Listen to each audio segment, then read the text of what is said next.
Hello everyone, कैसे हो आप सब। आप सबकी तैयारी बहुत अच्छे से चल रही होंगी और आप सब अच्छे से अपनी प्रिपरेशन को धार दे रहे होंगे।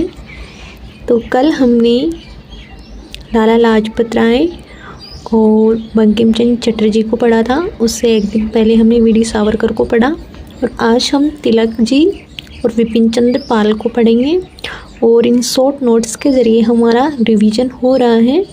तो आप सबका भी रिवीजन होगा और ये मेरा भी रिवीजन हो जाएगा। तो चलिए अच्छे से पढ़ते हैं। और आज है सैटरडे यानी शनिवार है आज। तो मैंने जो सोमवार से मतलब शुक्रवार तक मैं जो प्लान देती हूँ उसका रिवीजन आपको शनिवार और रविवार दोनों दिन करने हैं। फिर अपन सोमवार के दिन वापस से न्यू प्लान आएगा तो फिर उनको पढ़ेंगे। तो ये 2 दिन आप जितना भी आपने 5 दिन में पढ़ा है उसको अच्छे से रिवीजन कीजिए और मस्त रहिए। अपनी जीवन अपनी जो जर्नी है उसको आनंद के साथ रिकॉल कीजिए और समर्पण के साथ पढ़िए। तो हम पढ़ते हैं बाल गंगाधर तिलक जी। बाल गंगाधर तिलक का जन्म 23 जुलाई 1856 को हुआ। कब हुआ? 23 जुलाई 1856 को हुआ। जन्म हुआ महाराष्ट्र के रत्नगिरी के चीखली गांव में। महाराष्ट्र के रत्नगिरी के चीखली गांव में इनका जन्म हुआ। यानी कि ये क्या है, दक्षिण भारत से दक्षिण भारत में जन्मे हैं। कौन? तिलक जी महाराष्ट्र में। परिवार इनका चित्पावन ब्राह्मण है। परिवार कैसा है? चित्पावन ब्राह्मण। बचपन का नाम इनका केशव था। पूर्ण स्वराज्य की जो मांग है इन्होंने की है सबसे पहले, और स्वराज्य की मांग स्पष्ट रूप से की है। कैसे की है? स्पष्ट रूप से की है कि हमें तो क्या चाहिए, हमें स्वराज्य चाहिए। नारा इन्होंने दिया है, स्वराज्य मेरा जन्मसिद्ध अधिकार है, मैं इसे लेकर रहूँगा। किसने दिया है? तिलक जी का नारा है, स्वराज्य मेरा जन्मसिद्ध अधिकार है, मैं इसे लेकर रहूँगा। जिस प्रकार से कि जॉब लगना हमारा जन्मसिद्ध अधिकार है और हम इसे लेकर रहेंगे, ये भी आपका नारा होना चाहिए। और ये है केसरी पत्र। जो है केसरी भी पत्र है, मराठा भी पत्र है। जो केसरी पत्र है वो मराठी भाषा में लिखा है। कब लिखा है? 1881 में, 1881 में। कहाँ से लिखा है? बम्बई से। मराठा पत्र जो है अंग्रेजी भाषा में है, इंग्लिश में है ये, और ये 1882 में लिखा है बम्बई से। कब लिखा है? 1882 में। जस्ट इसके 1 साल बाद लिखा है मराठा को। देखो जो केसरी है वो तो मराठी भाषा में है, जो मराठा है वो अंग्रेजी भाषा में। इसमें आपको कंफ्यूज नहीं होना, इसको अच्छे से रिकॉल करके बिठाना है। केसरी तो मराठी भाषा में है, जो मराठा अखबार जो मराठा पत्र था इनका वो अंग्रेजी भाषा में था। इन्होंने किसका विरोध किया था? इन्होंने विरोध किया एज ऑफ कंसेंट बिल का विरोध किया 1891 में। एज ऑफ कंसेंट बिल का 1891 में इन्होंने विरोध किया। 1893 में गणपति उत्सव शुरुआत इन्होंने कौन से उत्सव से की? गणपति उत्सव पहले आएगा, तो गणपति उत्सव से इन्होंने शुरुआत की। गणपति उत्सव प्रारंभ किया 1895। किसी बुक में 1895 लिखा है और किसी बुक में 96 में। तो आप कंफ्यूज मत होना, आपको लिखना है कि 1895-96 में शिवाजी उत्सव कह दो या शिवाजी मेला प्रारंभ किया। फिर आता है 1897 में चापेकर बंधु। चापेकर बंधु कौन कौन थे? दामोदर और बालकृष्ण। चापेकर बंधुओं ने पूना के प्लेग कमिश्नर थे, उनकी हत्या कर दी। पूना के प्लेग कमिश्नर कौन कौन थे? रैंड और अर्नेस्ट की हत्या की। तो इनकी हत्या के आरोप में, इनकी हत्या का आरोप जो है तिलक जी पर लगाया गया और तिलक जी को 18 माह की सज़ा हुई। 18 माह, कितने माह की? 18 माह की सज़ा हुई। भारत के प्रथम राजनीतिक कैदी माने जाते हैं। कौन? तिलक जी। 1901 में नेपाली षड्यंत्र रचा। उसके जस्ट 4 साल बाद 1905 में लेनिन से गुप्त पत्र व्यवहार किया। गरम दल के नेता रहे। कौन? तिलक जी। लाल बाल पाल। ला से लाला लाजपत राय, पाल से विपिन चंद्र पाल और बाल से तिलक जी, ये गरम दल के नेता रहे। 1907 में कांग्रेस की सूरत में क्या हो गया? फूट मच गई, यानी कि विभाजन हो गया। विभाजन होने के बाद लाल बाल पाल के साथ इन्होंने क्या किया? गरम दल संगठित किया। तो पूछा जाता है कि गरम दल कब स्थापित हुआ, कब संगठन हुआ? तो देखो 1907 में बना गरम दल। केसरी पत्र था, उसमें इन्होंने उत्तेजक लेख छापे, यानी कि जोशीले भाषण उत्तेजक लेख छापे, इसलिए इन्हें गिरफ्तार कर 6 वर्ष का कारावास दिया। कब तक का? 6 वर्ष का। कब दिया? 1908 से 14 तक। 1908 से 1914 तक इनको 6 वर्ष का कारावास दिया। बर्मा की मांडले जेल में रहे। 1914 में क्या हो गए ये, जब ये जेल से छूटे उसके बाद ये उदारवादी हो गए और इन्होंने एनी बेसेंट को अपना नेता मान लिया। क्या माना? एनी बेसेंट को अपना नेता मान लिया। 1916 में पुणे में होम रूल लीग का गठन किया। किसका किया? होम रूल लीग का गठन किया। वैलेंटाइन चिरोल ने भारत में अशांति का जन्मदाता तिलक को माना। 1916 में लखनऊ समझौता हुआ। लोकमान्य पूरे संसार में सम्मानित हुए।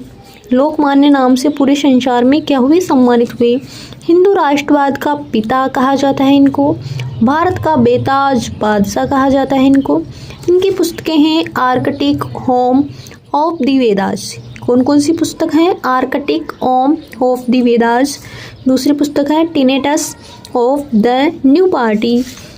फिर है गीता रहस्य। गीता रहस्य को इन्होंने मांडले जेल में लिखी थी। कहाँ पर लिखी थी गीता रहस्य को? मांडले जेल में लिखी थी।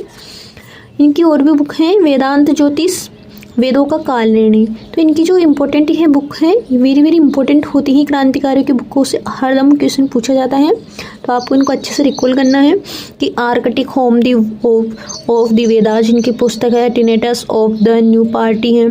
दो तो इंग्लिश में नाम है ये, और एक है गीता रहस्य है, वेदांत ज्योतिष है, वेदों का काल निर्णय है। 1893 में पुणे में एक अन्वेषणात्मक ग्रंथ दी ओरियन लिखा। कौन सा लिखा? दी ओरियन लिखा।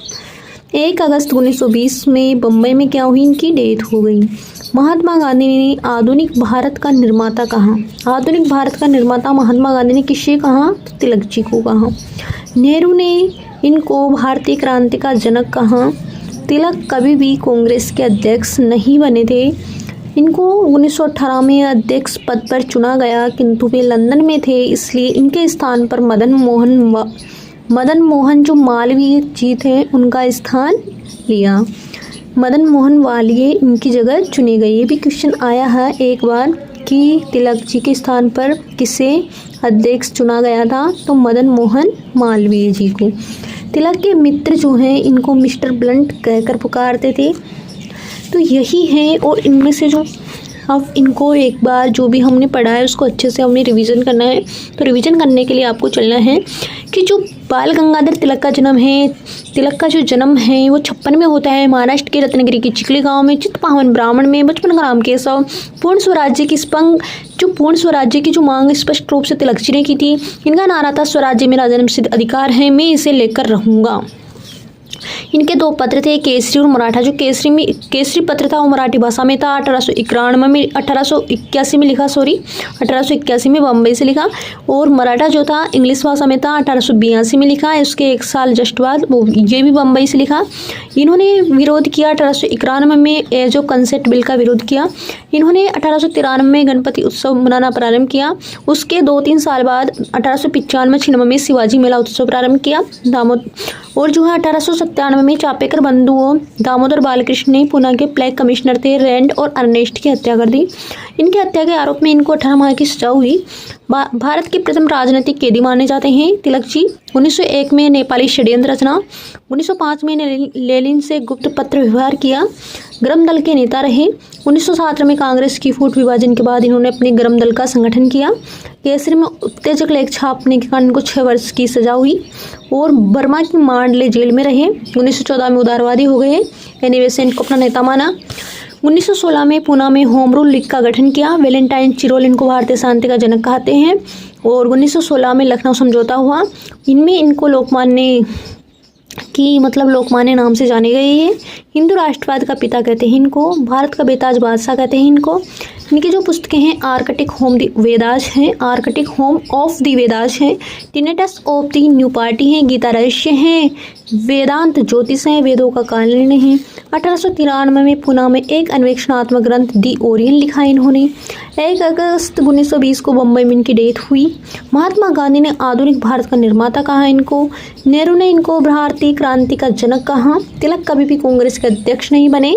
1918 में अध्यक्ष इनको चुना गया था, परंतु ये लंदन में थे, तो इनके स्थान पर मदन मोहन मालवीय ने स्थान लिया। मदन मोहन मालवीय ने स्थान लिया। तिलक के मित्र इनको मिस्टर ब्लंट कहकर पुकारते थे। तो ये आपको ये मतलब एकदम फ्लो में इसका रिवीजन हो चुका है। अब हम पढ़ेंगे विपिन चंद्र पाल जी को पढ़ेंगे हम। विपिन चंद्र पाल का जन्म 1858 में हुआ। 1858 से 1932 तक इनका काल रहा है। तो इनका जन्म जो है 1858 में हबीबगंज बांग्लादेश में हुआ। हबीबगंज बी से बांग्लादेश में हुआ। केशव चंद्र सेन के वाक्यांश सुनकर ये सनातन जो धर्म है उनको छोड़कर ब्रह्म समाजी बन गए। तो किसने पूछा जाता है कि ब्रह्म समाजी किसके कहने पर बने, तो केशव चंद्र सेन के कहने पर इन्होंने ब्रह्म समाज को अपनाया। स्वराज्य पत्रिका इंग्लैंड में निकाली गई। कहाँ पर निकाली गई स्वराज्य पत्रिका? इन्होंने इंग्लैंड में निकाली। न्यू इंडिया अंग्रेजी पत्र साप्ताहिक था, भारत में चलाया इन्होंने न्यू इंडिया। 1886 कांग्रेस के सदस्य बने। 1886 में father of revolutionary thought in India नाम से प्रसिद्ध है। Father of revolutionary thought in India नाम से कौन प्रसिद्ध है? विपिन चंद्र पाल है। वेरी वेरी इंपॉर्टेंट है। परदेशक जो है साप्ताहिक पत्र था इनका, जो सिलहट से प्रकाशक होता था, और ये इनके प्रकाशक रहे थे। बंगाली और द लाहौर ट्रिब्यून के संपादक रहे, ये भी इनका पत्र था। इनकी रचनाएं हैं the soul of India, Indian nationalism, Swaraj and the present situation, Hindu review व क्वीन विक्टोरिया, और इनकी अन्य पुस्तकें भी और भी हैं। यह जैसे the new economic menace to India है, the basic of social reform है, द डेमोक्रेटिक है, मेरे जीवन समय की यादें हैं, द हिंदू रिव्यू है। और अरविंद घोष ने कहा इनको राष्ट्रवाद का महान पैगंबर, राष्ट्रवाद का सबसे महान पैगंबर अरविंद घोष कहते हैं इनको। The new economic means of India पुस्तक में इन्होंने मजदूरों की दशा सुधारने की क्या की? वकालत की। तो विपिन चंद्र पाल के ज़्यादा फैक्ट नहीं है। इनसे जो क्वेश्चन पूछे जाते हैं वेरी इजी, इनकी बुक्स इंपॉर्टेंट हैं, और इनसे जो क्वेश्चन पूछा जाता है वो ये पूछा जाता है कि किनके कहने पर ब्रह्म समाजी बने, तो केशव चंद्र सेन के कहने पर। पत्रिका इंग्लैंड से कौन सी निकाली? तो स्वराज्य पत्रिका निकाली। अंग्रेजी कौन सा पत्र चलाया भारत में? तो न्यू इंडिया चलाया।